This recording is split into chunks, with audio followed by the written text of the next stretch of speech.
There's a specific dollar amount that acts like a switch, not just in your brain, but in your financial status. A number that separates people who struggle with money their entire lives from those who build real wealth. Most people think it's $1 million, some say it's six figures, but they're all wrong. The actual number is way smaller and way more achievable than you think.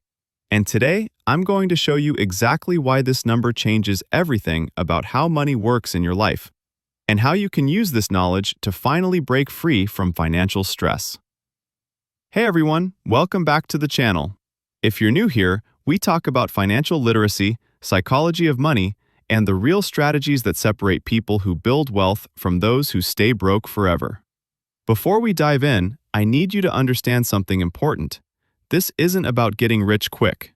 This is about understanding a fundamental principle of wealth building that almost nobody talks about. Because the reality is, wealth isn't built in a straight line.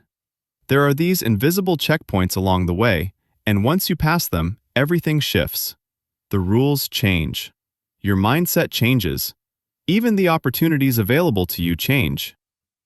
$10,000 is the first major checkpoint that we talk about in a previous video, but $20,000 is when your life truly starts to change. And once you understand why, you'll never look at your finances the same way again. As we get into it, please make sure to hit that subscribe button and drop a like on this video. It really helps me bring quality financial education content to you completely free of cost. Alright, let's break this down. Why your brain can't build wealth below $20,000. Let me start with a question. Have you ever noticed that when you have zero savings, every financial decision feels exhausting? Should I take this job even though I hate it? Should I speak up to my boss about being underpaid? Should I leave this toxic relationship? When your bank account is empty, the answer is always the same. You can't afford to take the risk. And here's what's happening in your brain during all of this. Neuroscientists have discovered that financial scarcity literally changes how your brain functions. When you're broke, you're operating in what's called survival mode. Your brain isn't thinking about next year or even next month. It's thinking about next week, next paycheck, how to make it through the weekend. In this state, you can't think strategically. You can't plan for growth. You can't take calculated risks. Every decision is about avoiding immediate disaster. It's like being a firefighter who's constantly putting out fires that keep on spreading. Sure, you're surviving and trying to do your part, but you're never actually improving your situation. You're trapped in an endless cycle of reacting to emergencies. But something incredible happens when you save up $20,000. Your brain finally has permission to shift out of survival mode. Instead of constantly scanning for threats, it can start looking for opportunities. Instead of asking, "How do I make it to Friday?" you start asking, "How do I turn this into $40,000? Research backs this up. Financial institutions have found that people with just $2,000 in emergency savings report being 21% happier with their financial situation. Not because $2,000 is life-changing money, but because it gives their brain just enough breathing room to stop panicking. When you push that to $20,000, which covers roughly 3 to 6 months of expenses for most people, that improvement jumps even higher. You're not just less stressed. You're fundamentally thinking about money in a completely different way. The compound interest curve nobody explains properly. Now let's talk about why $20,000 is where compound interest actually starts to feel real. Everyone's heard about compound interest, right? The eighth wonder of the world, Einstein supposedly called it. But here's what nobody tells you. Compound interest feels completely useless when you're working with small amounts. Let me show you what I mean. Imagine you're saving $1,000 per month and investing it in index funds that return about 8% annually. That's pretty standard for long-term investing. Your first $20,000 takes roughly 19 months to accumulate. That's a year and a half of grinding, saying no to things you want, and wondering if this is even worth it. Now here's where it gets interesting. Your second $20,000 doesn't take 19 months. It takes about 17 months. Same effort from you, same monthly contributions, but you just shaved 2 full months off the timeline. Why? Because that first $20,000 is now working alongside you. While you're contributing your $1,000 per month, your original $20,000 is generating its own returns, adding to your pile without any extra effort from you. This is the compound interest curve starting to bend upward. By your third $20,000, the timeline shrinks even more. By the time you hit $100,000, the acceleration is dramatic. And once you reach $400,000, you can generate $20,000 in just 5 months, the same amount that took you nearly 2 years initially. Here's the key insight. The beginning is artificially hard, and the end is authoritarian easy. When you're starting out with $5,000 earning 8% per year, that's only $400 in returns annually. It barely feels like anything. You're doing all the heavy lifting. But when you've got $20,000 earning that same 8%, suddenly you're making $1,600 per year in passive returns. That's money showing up in your account just because you already have money. No extra work required. This is why so many people quit before they hit $20,000. The returns feel pointless. The progress feels invisible. But they're giving up right before the curve starts bending in their favor. The identity shift that changes everything. Here's what might be the most important part of this whole video, something most finance channels completely ignore. When you save $20,000 from scratch, you're not just building a bank account. You're rebuilding your identity. Think about what it actually requires to go from $0 to $20,000. You had to develop self-control. You had to delay gratification for months or years. You had to make dozens of tiny decisions that went against what felt good in the moment. You chose to cook at home instead of eating out. You said no to trips your friends were taking. You drove a car you weren't proud of. You wore clothes that were just good enough instead of shopping for fun. And here's what that process did. It proved to yourself that you're capable of controlling your impulses. That might sound like a small thing, but it's actually massive. Because most people never prove this to themselves. They spend their entire lives being controlled by whatever they want in the moment. Once you hit $20,000, you've demonstrated to yourself that you're someone different. You're someone who can sacrifice short-term pleasure for long-term gain. You're someone who can stick with a plan even when it's boring and hard. This identity shift changes how you make every financial decision going forward. Before you thought, can I afford this?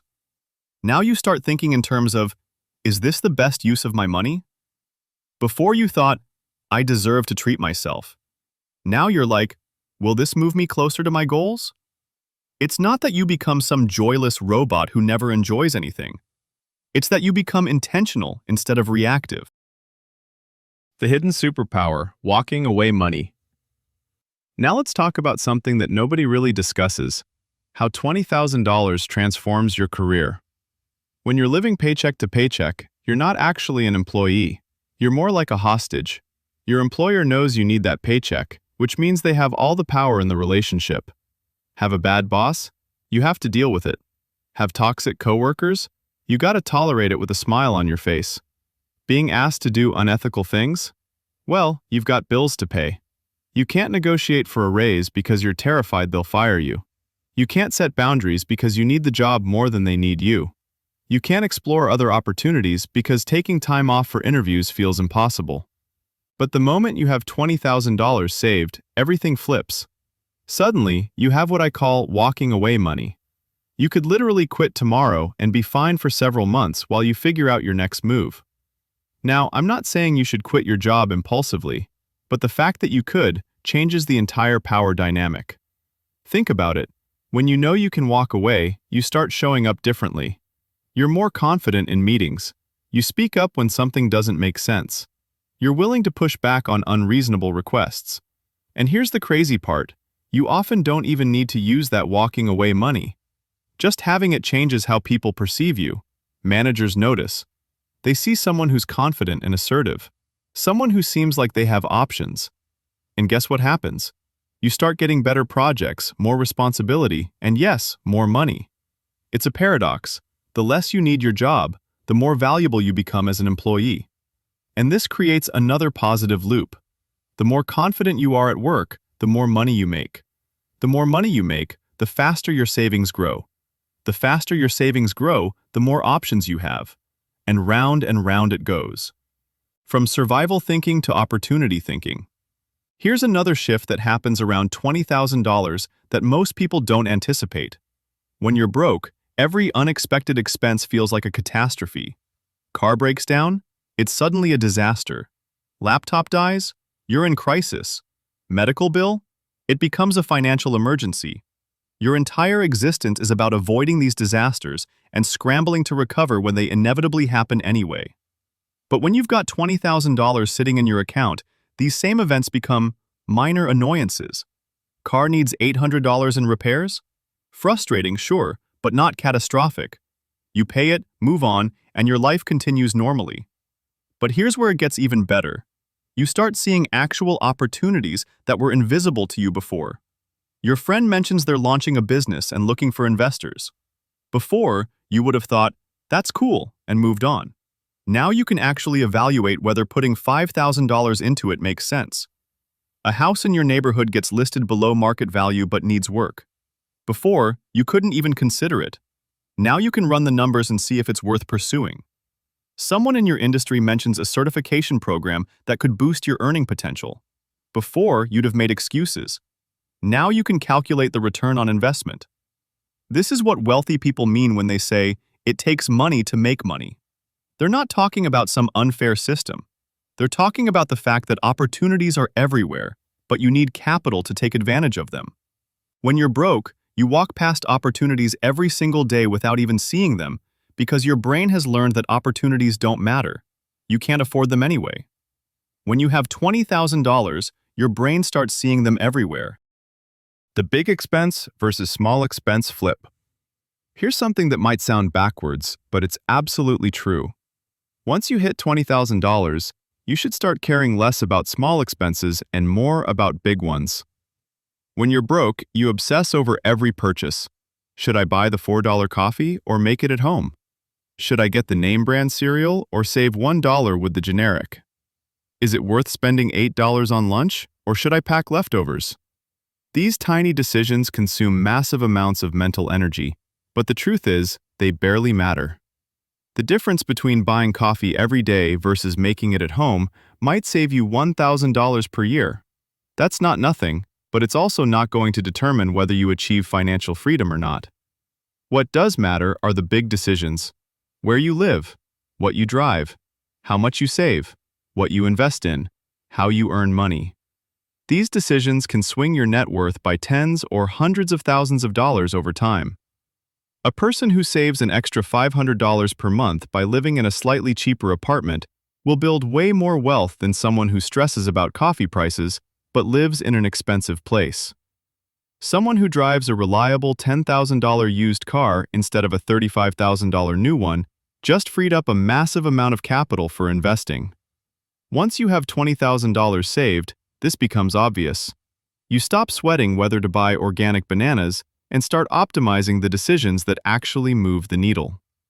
This mental shift is incredibly liberating because it frees up energy to focus on strategic thinking instead of penny pinching. The biggest mistake you can make.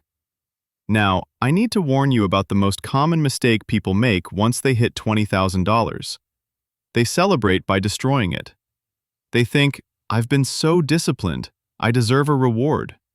So they buy a new car, or take an expensive vacation, or make a down payment on a house they can't really afford. And just like that, they're back to zero, back to survival mode, back to living paycheck to paycheck. Please, please don't do this. That $20,000 isn't a trophy for good behavior. It's not a reward. It's the seed that grows into your entire financial future. Let me put this in perspective. If you invested that $20,000 at 8% annual returns and left it alone for 30 years, it would grow to about $200,000. Do nothing. Just let it sit. If you kept adding to it consistently, you'd be looking at multi-million-dollar territory. But if you blow it on a car or a vacation, you get a temporary dopamine hit, and then you're back to square one. The people who build real wealth understand that every dollar they have is a soldier they can send out to fight for them.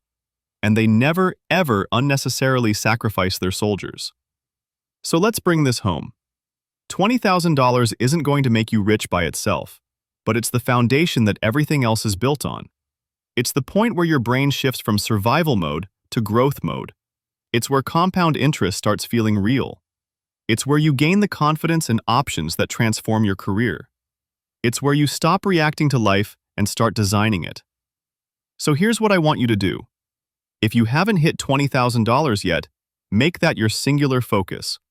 Not $50,000, not $100,000, just $20,000.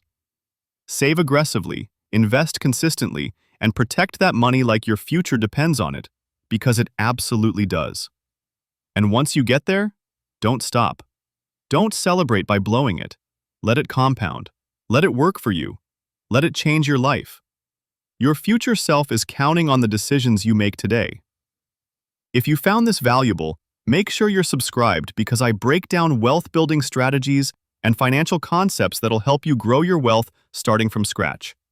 Drop a comment and let me know. How close are you to $20,000?